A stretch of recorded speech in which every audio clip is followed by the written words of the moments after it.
It began on a quiet cul-de-sac, in one of those pristine suburban neighborhoods where every lawn was trimmed to regulation height and every house matched the next like a row of polished teeth. The community prided itself on uniformity. The sidewalks gleamed, the fences were spotless, and the mailboxes all looked identical, down to the last brass number. It was the kind of place where everything had a rule, and every rule had a fine attached. For years, the homeowners had lived under the watchful eye of the HOA board, an ever-rotating group of self-appointed guardians of the neighborhood aesthetic. Their word was law, and most people had learned to comply quietly.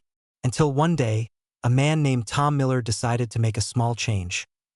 Tom was a quiet, hard-working man in his early 40s, a veteran who had served 2 tours overseas. His house sat on the corner lot, where the morning sun hit the front porch just right. He'd always loved that spot. The way the light filtered through the oak trees, the way the wind brushed through the leaves. After years of service and a decade of hard work, it was his sanctuary. And all he wanted to do was hang a simple American flag. It wasn't a massive flag. It wasn't even permanent. Just a modest, respectful flagpole mounted beside his porch, with the stars and stripes fluttering gently in the breeze. For Tom, it wasn't about making a statement or defying anyone. It was about pride, honor, and remembrance. Every morning when he saw that flag, he thought of the brothers and sisters he'd served with, and the country he'd risked his life for. But in this neighborhood, pride didn't matter as much as appearances. Within 48 hours, the first letter arrived. It came in a crisp white envelope with the HOA logo stamped across the front. The tone was formal, but the message was clear. Your property is in violation of Section 8, subsection 14, unauthorized exterior displays. The letter ordered Tom to remove the flag immediately or face a fine of $200 per day at first. Tom thought it had to be a mistake. He'd read the HOA handbook when he moved in, and nowhere did it say anything about flags. He'd seen people with garden decorations, wind chimes, and even seasonal banners. Surely this couldn't be real. But the HOA didn't make mistakes, at least not in their minds. The second letter arrived 2 days later, more aggressive this time. It warned of escalating fines and legal action if he didn't comply. Then came the emails. Then the knocks on his door. The HOA president, a woman named Linda Parsons, took it upon herself to personally inspect the violation. She was the type of person who treated her volunteer position like a high-ranking government job. Always dressed in pastel blazers, clipboard in hand, she strutted around the neighborhood like a self-proclaimed sheriff. To her, Tom's flag wasn't a symbol of freedom. It was defiance. And defiance couldn't be tolerated. Neighbors started whispering. Some thought the whole thing was ridiculous. Others stayed quiet, afraid of getting on the HOA's bad side. But Linda made sure everyone knew this wasn't just about one man. It was about the principle of community order. Tom refused to back down. Every morning, he raised that flag a little higher, even as the fines stacked up. By the end of the first month, the HOA claimed he owed nearly $5,000. They threatened to place a lien on his home. They even sent a notice that they could take legal action to recover losses. But Tom wasn't alone. One morning, he came home to find a note in his mailbox. It was unsigned, but it read, "Thank you for standing your ground. You're right. They can't do this." Inside the envelope was a printed article about the Freedom to Display the American Flag Act of 2005, a federal law that explicitly protects homeowners' right to fly the U.S. flag, even under HOA governance. Tom had never heard of it before. As he read through the text, a slow, deliberate smile spread across his face. The law was clear. No homeowners association could restrict the display of the American flag on residential property. There were minor provisions for safety or structural issues, but nothing that justified an outright ban. The HOA had stepped into a fight they didn't understand. Armed with knowledge, Tom prepared his response. He gathered every letter, every email, every photo they'd sent him. He documented every fine. He printed the law in bold, highlighted text, and attached it to a letter addressed to the HOA board. It wasn't angry, it was professional, firm, and clear. He ended it with one line, "You are in violation of federal law. Cease all enforcement immediately. Days passed with silence. Then came a terse response. The HOA board is reviewing your complaint. But the fines didn't stop. The letters kept coming. And then, the ultimate insult. They voted to suspend his community privileges, barring him from the neighborhood pool and clubhouse for non-compliance. That was the final straw. Tom reached out to a local attorney who specialized in HOA disputes. The lawyer didn't even hesitate. They don't have a leg to stand on, he said. Within days, a formal cease and desist was delivered to the HOA office. And for the first time, Linda and her board were the ones who felt the pressure closing in. But Linda wasn't the type to back down either. She believed she was the law of the neighborhood. She called an emergency HOA meeting, rallying her loyal supporters to protect the integrity of the community. Flyers went out. Rumors spread. Suddenly, the narrative had shifted. Tom wasn't a homeowner standing up for his rights. He was a troublemaker threatening the harmony of their perfect subdivision. That meeting would become the turning point. That it was supposed to be private, for board members only. But word leaked, and a handful of neighbors gathered outside the clubhouse that night, listening through the open windows. Inside, Linda's voice could be heard, sharp and furious. She called the flag a disruption. She called Tom a problem. And then she said something that would come back to haunt her. I don't care what the law says. We have our own rules here. Someone recorded that meeting. By the next morning, the clip had made its way to a local veterans group online. Within hours, it spread like wildfire. Hundreds of people shared it. Thousands commented. And by the end of the day, the HOA's inbox was flooded with angry messages from across the country. The neighborhood that once prided itself on order had just become a national headline, and Tom? He just stood on his porch, coffee in hand, watching the flag wave gently in the wind. Its colors brighter than ever. The battle wasn't over yet, it had only just begun. By the time the sun rose the next morning, the once silent suburban neighborhood had become the center of a growing storm. The clip of the HOA president, Linda Parsons, declaring, I don't care what the law says, had gone viral overnight. It spread from veteran forums to Facebook neighborhood groups, to local news outlets that couldn't resist a story about a homeowners association trying to ban the American flag. What began as a petty dispute now stood as a public spectacle. Reporters started calling. Cars drove slowly through the cul-de-sac, their passengers craning their necks to spot the house with the flag. Tom's home, once just another identical structure among dozens, now stood out like a monument. The flag fluttered proudly above the porch, the sound of its fabric snapping in the autumn breeze echoing across the block. For some, it was a symbol of defiance. For others, a sign of rebellion. The HOA board members were livid. They met in emergency sessions behind closed doors, determined to regain control. Their emails to homeowners became increasingly desperate, filled with long paragraphs about misinformation and community image. They insisted the issue wasn't about the flag itself, but about procedural violations and unapproved exterior modifications. But the residents weren't buying it. The damage was done. Tom, meanwhile, stayed quiet. He wasn't out for fame or attention. He hadn't given any interviews. He simply went about his life, mowing his lawn, waving to neighbors, and ignoring the stack of threatening letters that still appeared in his mailbox. His lawyer had advised him not to engage, and for once, he was happy to let someone else handle the fight. But Linda couldn't let it go. She was the kind of person who needed control. For years, she'd ruled the neighborhood like a small-town dictator, handing out fines for unapproved shutters, mailbox colors, or basketball hoops visible from the street.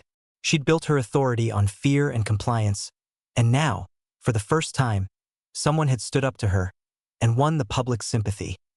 She couldn't stand it, so she doubled down. Within a week, she had the board file a lawsuit against Tom for breach of HOA contract and willful defiance of community standards.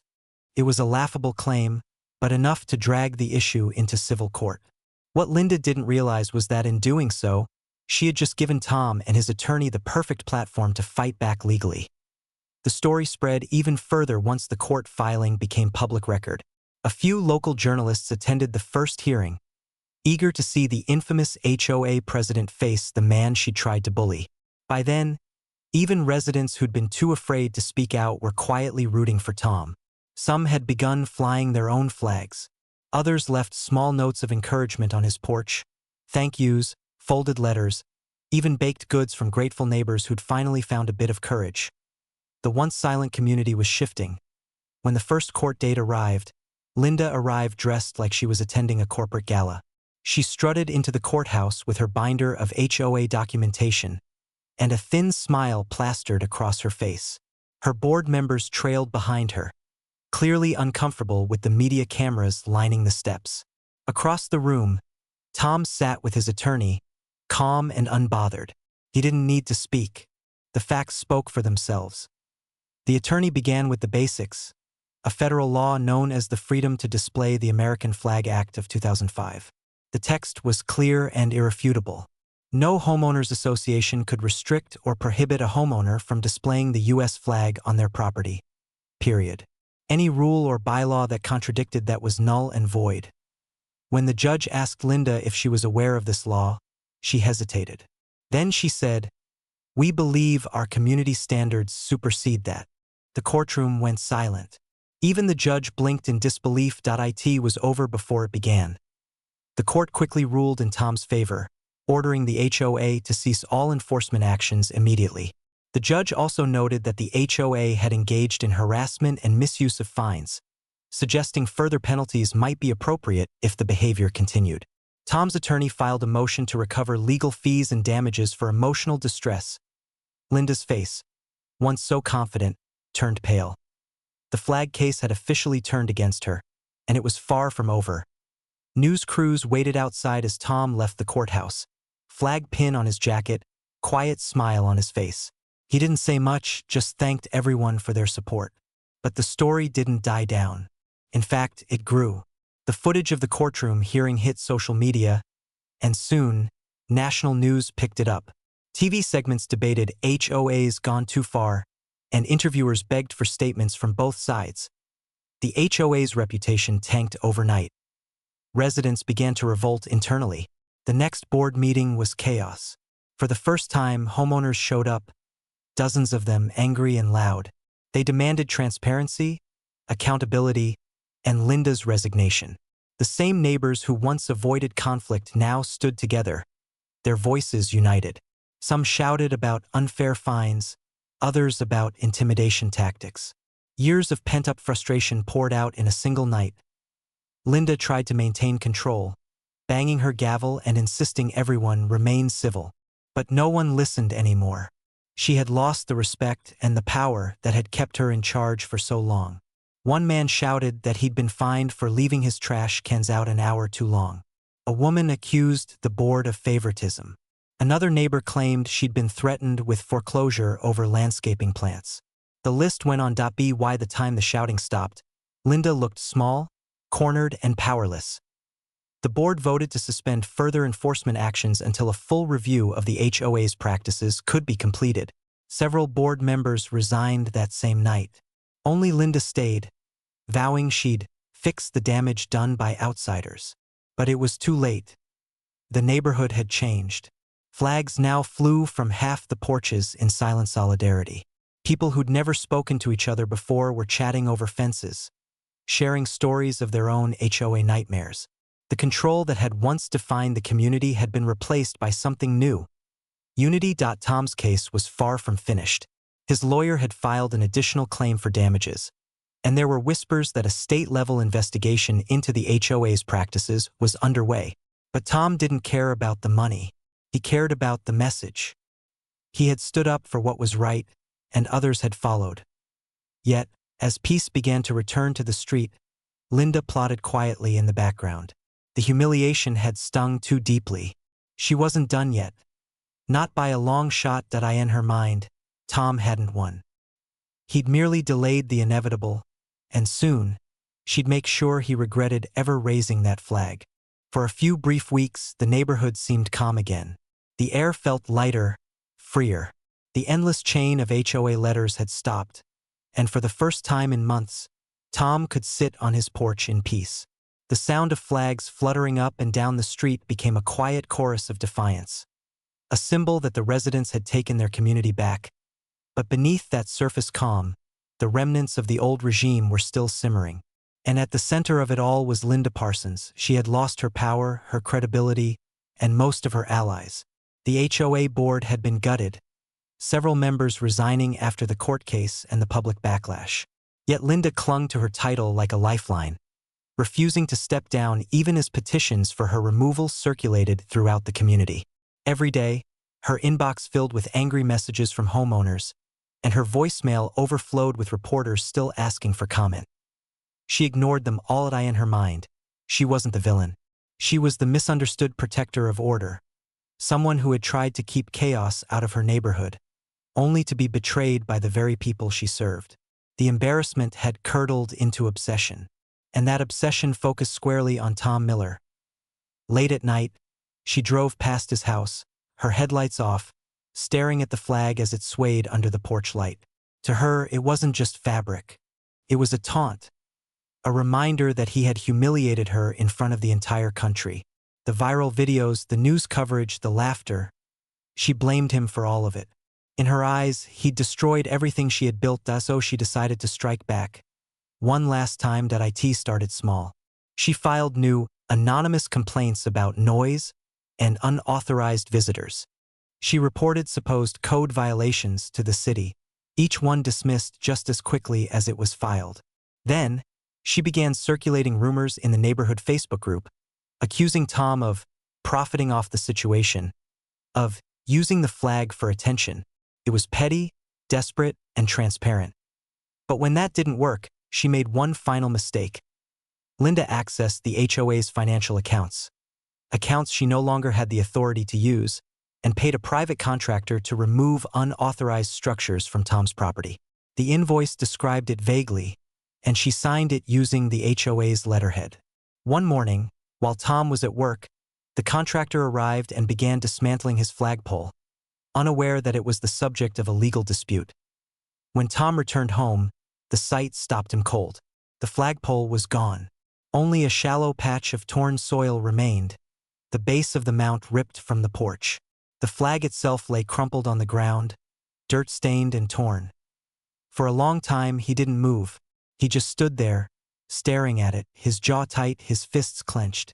That flag had survived wind, rain, and months of intimidation, but this felt different. It was personal now. He called his lawyer immediately. The lawyer didn't hesitate. The moment the contractor confirmed who had ordered the removal and how they had been paid, the entire situation escalated from a civil dispute to potential criminal fraud and property damage. Within days, Linda Parsons was served with a new lawsuit. This one wasn't about bylaws or rules. It was about personal misconduct, misuse of HOA funds, and willful violation of a court order. It carried not only financial penalties but possible criminal charges. The neighborhood buzzed again, whispers traveling from porch to porch. Some residents were furious. Others were stunned. Many had once feared Linda, but now they pitied her. The woman who had once controlled everything had become a cautionary tale. When the investigation began, it uncovered more than anyone expected. Records showed years of questionable spending, fees redirected to administrative costs, unexplained payments to companies connected to her relatives, and hidden fines that never made it into the HOA's official accounts. It turned out, Tom's flag wasn't the only thing she'd mishandled. It was simply the first one that fought back. The homeowners, now fully united, called for an emergency election to dissolve and restructure the HOA. The vote passed by a landslide. Linda was officially removed as president and banned from holding any future position in the organization. The remaining funds were turned over to a third-party auditor. The community would rebuild from the ground up with transparency, fairness, and no more fear. When Linda received notice of her removal, she didn't show up to the meeting. Instead, her house sat dark for weeks. The car in her driveway gathered dust. Eventually, a moving truck arrived early one morning, loading boxes in silence. By noon, she was gone. No one saw her leave, and no one said goodbye. For Tom, the end wasn't loud or triumphant. It was quiet, almost peaceful. A few weeks later, a new flagpole stood on his porch, sturdier than the last, the flag waving proudly once more. The same local news crew that had covered his court case came by for an update, but he declined an interview. He didn't need the spotlight. He'd already said everything that needed to be said without saying anything at all. Instead, he hosted a small barbecue for his neighbors. For the first time, everyone came together without tension or suspicion. Kids played in the yards. People laughed. Flags waved up and down the street. Not as protest, but as pride that evening. As the sun dipped low and the cicadas sang in the trees, Tom stood at the edge of his porch, coffee cup in hand, looking out at the quiet neighborhood he'd fought so hard to protect. He didn't see a battleground anymore. He saw a community, finally free from the grip of fear and control, and as the flag rippled above him in the fading light, he couldn't help but smile. In the end, the symbol they tried to silence had become the one thing that united them all. The HOA had started a war over a flag and lost everything in the process. But for Tom, the victory wasn't about revenge or laws or headlines. It was about standing for something that mattered, even when it was hard, and that he knew was the truest form of freedom.